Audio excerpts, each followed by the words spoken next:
चलिए राजस्थान की राजनीति पे आते हैं। आज 50 जिले का हो गया राजस्थान, 10 संभागों का हो गया राजस्थान। नए जिलों का शुभारंभ हुआ, पूजा पाठ रीति रिवाज संस्कार सब हुए।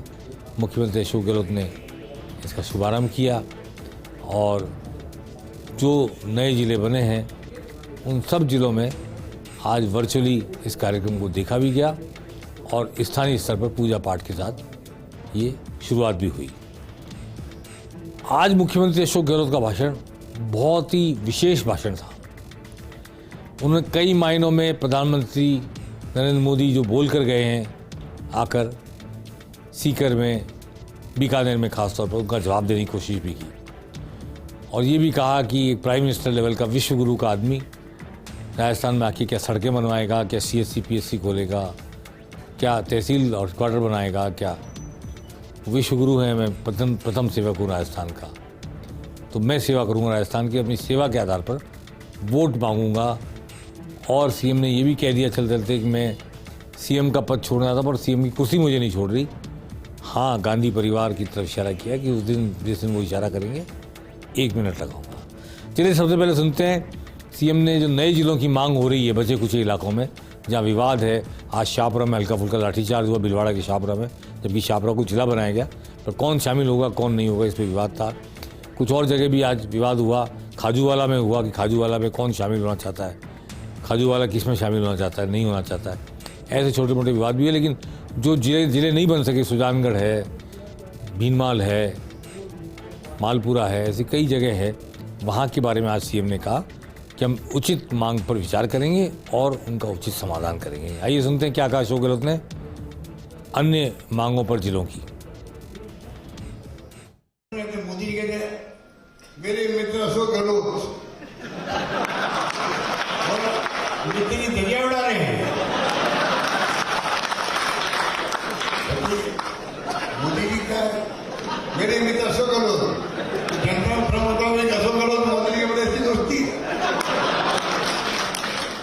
मानगढ़ी पानी का है, भाषण दिया, मैंने कहा आपका सम्मान इसलिए होता है मीडिया में आप खड़े हुए क्या कि देखिए भाइयों और मित्रों, क्या भाइयों बहनों बोलते भाइयों बहनों, जब मैं मुख्यमंत्री था तब मुख्यमंत्री जमात के अंदर यही मुख्यमंत्री अशोक गहलोत हम सबसे सीनियर हुआ करते थे। आज जो 3 मुख्यमंत्री बैठे हैं उसमें अशोक गहलोत सबसे ज्यादा सीनियर मुख्यमंत्री है। बहुत अच्छे संबंध होंगे। तो मुख्यमंत्री अशोक गहलोत ने मोदी जी को आड़े हाथों लिया, कहा कि ऐसे मुझे मित्र बताते हैं और फिर मित्र बताकर आलोचना करते हैं, धज्जियाँ उड़ाते हैं मेरी। लोग तो समझते हैं मेरे मित्र हैं और जबकि वो जो कहते हैं उससे मेरा नुकसान होता है वगैरह बहुत सारी बातें उन्होंने कही। उन्होंने ये भी कहा कि मोदी विश्वगुरु हैं, वो आकर के यहाँ क्या विकास करेंगे राजस्थान का। मैं प्रथम सेवक हूँ, मैं राजस्थान का विकास करूँगा। और बहुत सी बातें कही अशोक गहलोत ने। ये भी कहा कि प्रधानमंत्री BJP के प्रधानमंत्री हैं क्या, हिंदुओं के प्रधानमंत्री हैं क्या, पूरे देश के हैं, कैसे व्यवहार कर रहे हैं, सब बातों को लेकर आड़े हाथों लिया उन्होंने। आइए सुनते हैं क्या कहा अशोक गहलोत ने। जो है BJP वाले ये कहते रहते हैं अभी प्रधानमंत्री जी, मुझे अफसोस होता है प्रधानमंत्री पद के मान सम्मान आज नहीं करते। प्रधानमंत्री देश का होता है, वो देश का होता है, वो BJP का नहीं होता है। अब प्रधानमंत्री जी को अभी तक भ्रम है, मैं BJP के प्रधानमंत्री में क्या कर सकता हूँ। जो व्यवहार है देश के अंदर, बोलने में, चालने में, बॉडी लैंग्वेज में, ये वो एक पार्टी की प्रधानमंत्री है, वो खाली हिंदुओं के प्रधानमंत्री है। क्या बात कर रहा हूं, ये बहुत खतरनाक बात।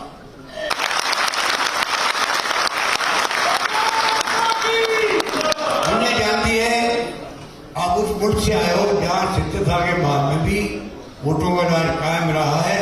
पाकिस्तान की तरह बार बार सैनिकों का संसद नहीं हुआ। इतना मतलब और मोदी जी 6 इलेक्शन लड़ेंगे। मुझे भी मीडिया में पूछा सब मोदी से 6 इलेक्शन, तो मोदी जी मतलब अशोक गहलोत लड़ेगा। मैं तो विश्व गुरु है, कहाँ विश्व गुरु और कहाँ मैं प्रथम शिखर रहा हूँ। मैंने कहा भैया मैं उस गुरु की बात नहीं करता हूँ, विश्व गुरु है। मैं लड़ूंगा सिर्फ और सिर्फ एक ही मुद्दे पर। वो मुद्दा होगा क्या हमने 5 साल में प्रदेश वासियों के लिए काम किया कि नहीं। तो काम के आधार पर वोट मांगेंगे अपने अशोक गहलोत। पर उन्होंने आज एक नई और अजीब बात कह दी कि मैं सीएम पद की कुर्सी छोड़ना चाहता हूं, पर ये कुर्सी मुझे नहीं छोड़ रही।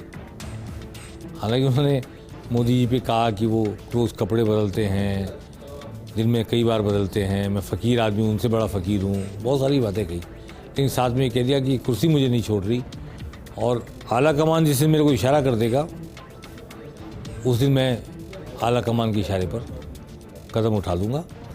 वैसे मैं बहुत सोच समझ कर बोलता हूँ, मेरे एक एक शब्द का कोई मायने होता है, बिना वजह मैं नहीं बोलता। आइए सुनते हैं कैसे गहलोत जी ने अपने मुख्यमंत्री की कुर्सी पर खुद ने बात कही। हाट की महिला बेटी धापू देवी जी एल्बर्ट में उसकी बात मैंने सुनी।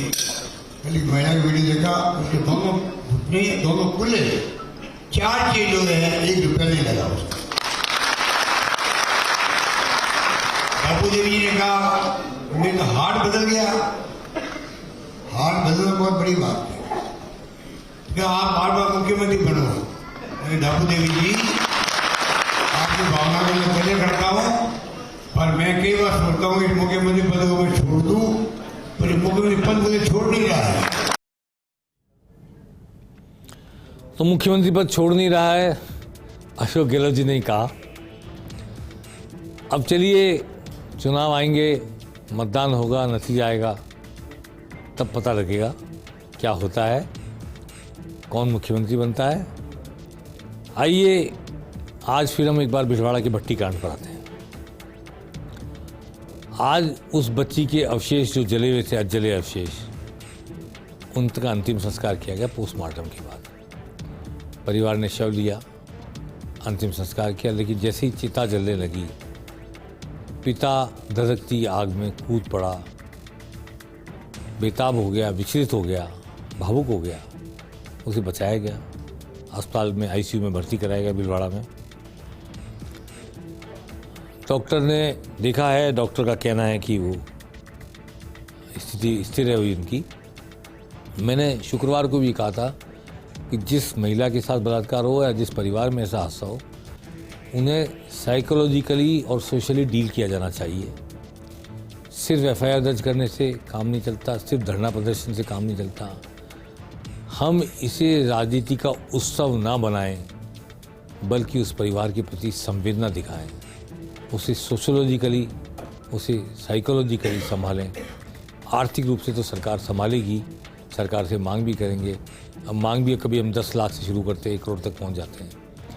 वो आज बहस का विषय नहीं है, पर मैं ये कहना चाहता हूँ कि जितने लोग भी धरना देते हैं, प्रदर्शन करते हैं, ऊंची आवाज़ में और ऊंची आवाज़ में मांग उठाने लगते हैं, उनको परिवार को संभालना भी चाहिए, संबल देना चाहिए, उसकी निराशा हताशा को दूर करना चाहिए और ऐसे भावुक क्षणों में थाम लेना चाहिए ताकि ऐसा कोई कदम कभी ना उठे। न तो पीड़िता आत्महत्या की कोशिश करे जैसे डूंगरपुर में कोशिश की, न परिवारजन विस्तृत होकर इस तरह चिता में कूदने की प्रयास करें। तो ये आइए सुनते हैं डॉक्टर क्या कह रहा है उनकी तबीयत के बारे में, पीड़िता जो दुनिया में नहीं रही उसके पिताजी की तबीयत के बारे में। पोर्टरी से उन्हें यहाँ रेफर किया गया था। उस मरीज को हमने चिकित्सकों द्वारा दिखाया गया है। उनका ब्लड प्रेशर, उनका ईसीजी, उनकी शुगर और सारी जांचें बिल्कुल नॉर्मल हैं। वो सामान्य तरीके से बात कर रहे हैं और उनकी कंडीशन बिल्कुल नॉर्मल है। हो सकता है ऐसी स्थिति हुई है तो उनको हो सकता है कोई सदमा लगा हो, उसकी वजह से वो तनाव की वजह से गिर गए हों, लेकिन उनके कोई चोट नहीं है, किसी भी तरह का कोई निशान शरीर पे नहीं है, बिल्कुल सामान्य है। मैंने खुद से उनसे बात की, सारे डॉक्टरों ने उनको देख लिया है।